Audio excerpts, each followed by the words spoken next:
नमस्कार, प्रस्तुत है विविधा कार्यक्रम। विविधा आज के इस अंक में समग्र बुरहानपुर जैसा मिडिवल शहर जो अपनी ऐतिहासिक, सांस्कृतिक और गौरवशाली विरासत को समेटे हुए है, इस नगर की पहचान को और गहराई से जानते हैं और पहले सुनते हैं डॉक्टर मनोज अग्रवाल की ये वार्ता जो बुरहानपुर के समृद्ध पुरा वैभव का यशोगान करती है। मेरा नाम डॉक्टर मनोज अग्रवाल है और मैं वैसे तो पेशे से मैं एक डॉक्टर हूँ, मेडिकल प्रैक्टिशनर हूँ, लेकिन शुरू से ही मुझे बुरहानपुर के पुरातत्व से मैं बहुत प्रभावित रहा हूँ। यहाँ की जो धरोहरें हैं, यहाँ की जो विरासतें हैं, उनसे मैं हमेशा प्रभावित रहा, इसके इतिहास से, इसकी संस्कृति से।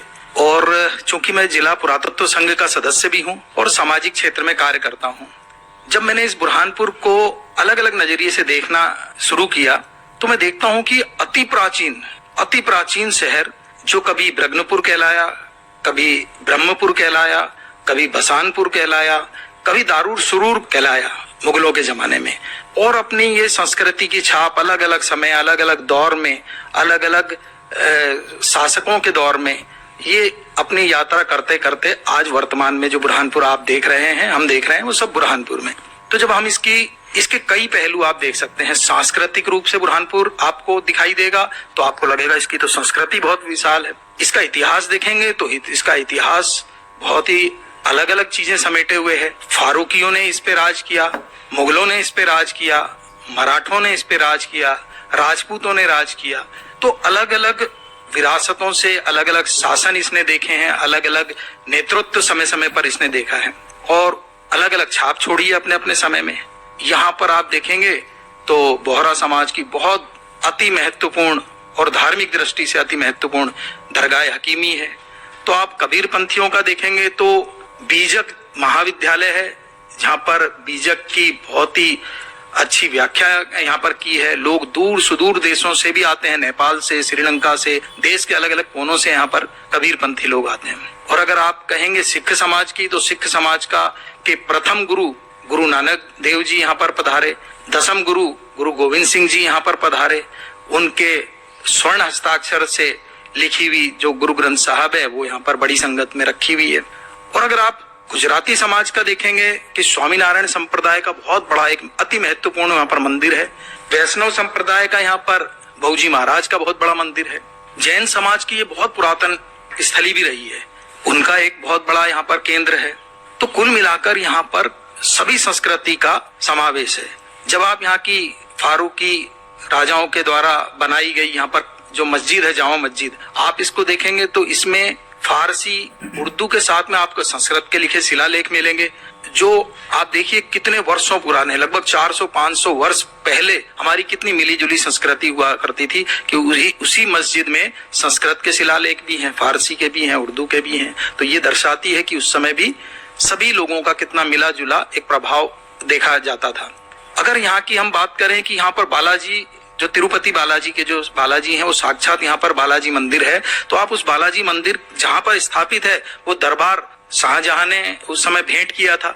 मुगलिया जो शासन था वो भी आदर करता था भारत की संस्कृति का, यहाँ के धर्मावलंबियों का, और उसी का परिणति है कि आज बुरहानपुर में ताना बाना जो है। किसी ने 4 लाइनें कही हैं इस बुरहानपुर के बारे में कि एक चेहरा नहीं इंसान पढ़े जाते हैं, एक मजहब नहीं ईमान पढ़े जाते हैं, और ये वो शहर है जहाँ एक साथ एक जगह पर गीता और कुरान पढ़े जाते हैं। तो अगर गंगा जमनी संस्कृति का अगर कहीं पर आपको प्रत्यक्ष देखना हो तो वो बुरहानपुर से बढ़कर कुछ नहीं है। जब आप बात अजय आसिरगढ़ की करते हैं, कहाँ से आशा आहिर जो एक ग्वाल पालक था या उनका जो पशुपालक था, इतनी बड़ी उन्होंने आशा आहिर ने जो अहिरगढ़ जिसे असीरगढ़ कहते हैं, कितना अजय किला था, कितने उन्होंने अंग्रेजों का समय देखा, उन्होंने मुगलों का समय देखा, फारूकियों का समय देखा, लेकिन वो अजय आसिरगढ़ आज भी हम देखते हैं तो हमारी एक जो ऊंचाइयां थी, बुलंदी था, जिसे दक्कन का द्वार कहते हैं, दक्षिण जाने का सबसे पहला द्वार, वो आज भी अपनी बुलंदियां हमें सबको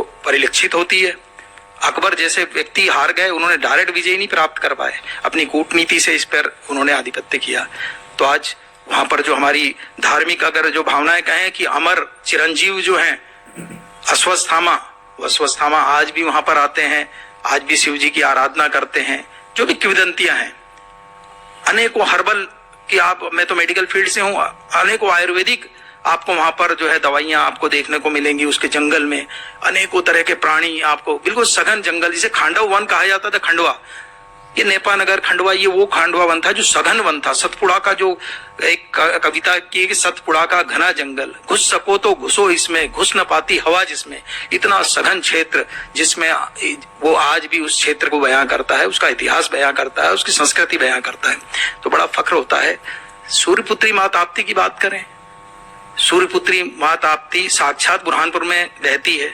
और आप देखिए इसके किनारे कई संस्कृति आपने देखी होंगी। काशी को देखा होगा, प्रयाग को देखा होगा, जितनी पुण्य पावन नदियां हैं। हम तो नदी नहीं मानते, हम तो जी सूर्यपुत्री माँ साक्षात ताप्ती को सूर्यपुत्री मानते हैं।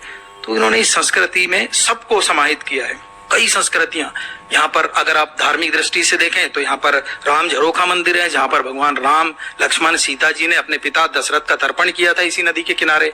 यहाँ पर सीता गुफा है, जहाँ पर सीता नहानी है।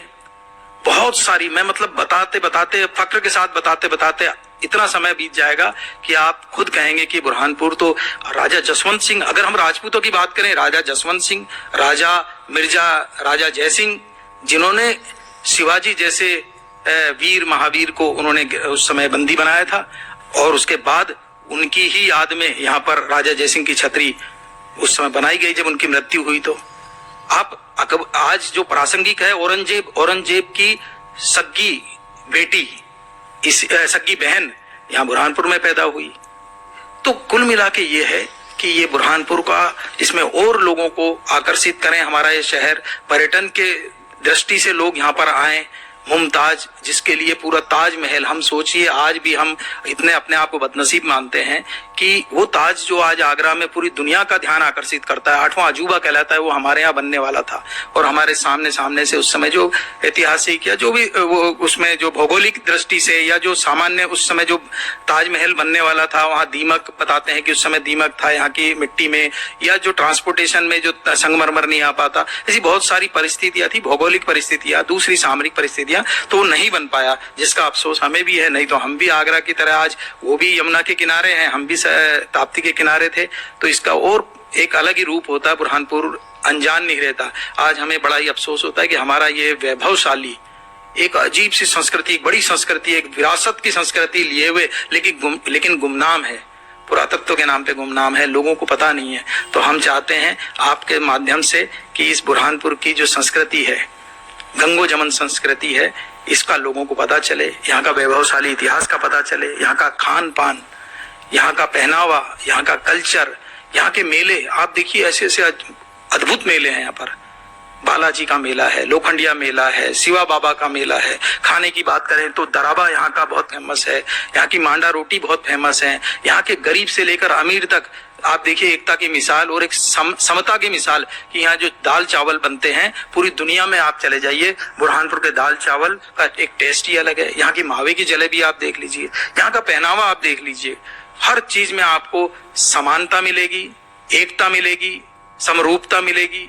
और अपने कल्चर को समेटे हुए हम लोग अभिमान करते हैं अपने शहर पे, यहाँ की संस्कृति, यहाँ की धरोहर, यहाँ की विरासत पे। और बस इतना ही एक उम्मीद है कि लोग आएंगे, इसको पहचानेंगे, इसको जानेंगे और बुरहानपुर अनजान नहीं रहेगा। यहाँ पर भी लोग एक पुरातत्व की दृष्टि से, ऐतिहासिक दृष्टि से यह भी देश में जाना माना नाम होगा।